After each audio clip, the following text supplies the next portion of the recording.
The search begins.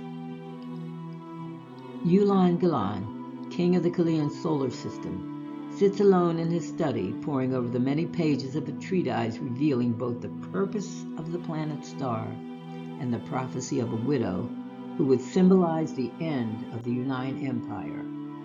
After the planet Unite was destroyed by the planet star, Rendell, keeper of foresight, visited Ewlon in the star room. Rendell instructed him to review this treatise written by his father, Wedlin Galan, to uncover clues about where the evil villain Uzak would have fled with Shreela, whom he'd abducted outside the Galan mansion. In addition to the multiple electronic pages displayed on the computer screen, paper copies of various sections from the display were scattered across his desk. Suddenly, the bell-toned door signal chimes out. "Come in," he called. The door slides open, revealing Soren, Shreela Bakra's 6-year-old son, in his bedclothes.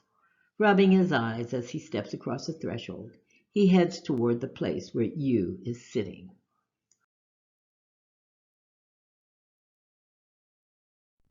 Captured and alone.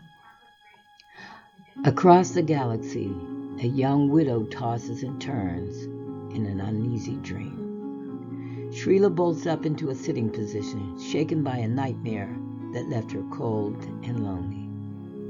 Locked in a dank, dark room, she tries to remember Yu's face as it was when she last saw him in the garden outside the Galan mansion.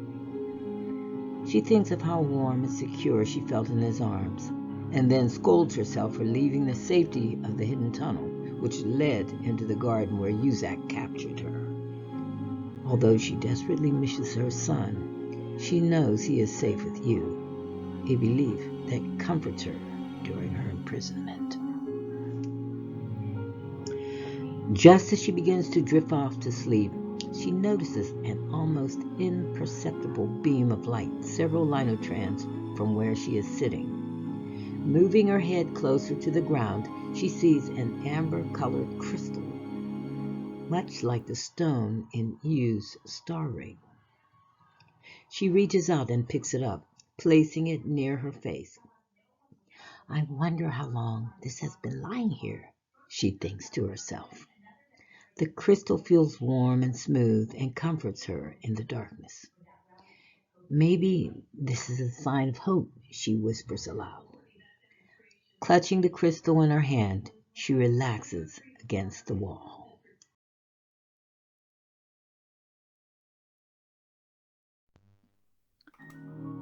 The Enoch. Convinced that she had taken the wrong fork, Shreela turns and heads back, instinctively looking over her shoulder as she went. And that is when she saw it. Many glowing eyes moving at the same time as the Enoch advances up a steep slope. The creature appears to have only eyes because its body, black as the starless night, is lost in the darkness of the background.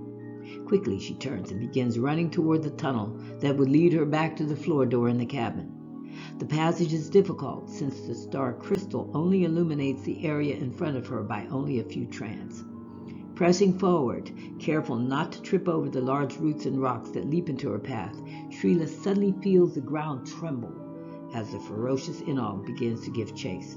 She didn't dare look back. She knew without seeing it that the creature is gaining ground. The sliding sound became louder, and a new sound is introduced, terrifying her even more. The sound of bubbling liquid catches her ear, causing her to envision some horrible beast slobbering over a tantalizing meal.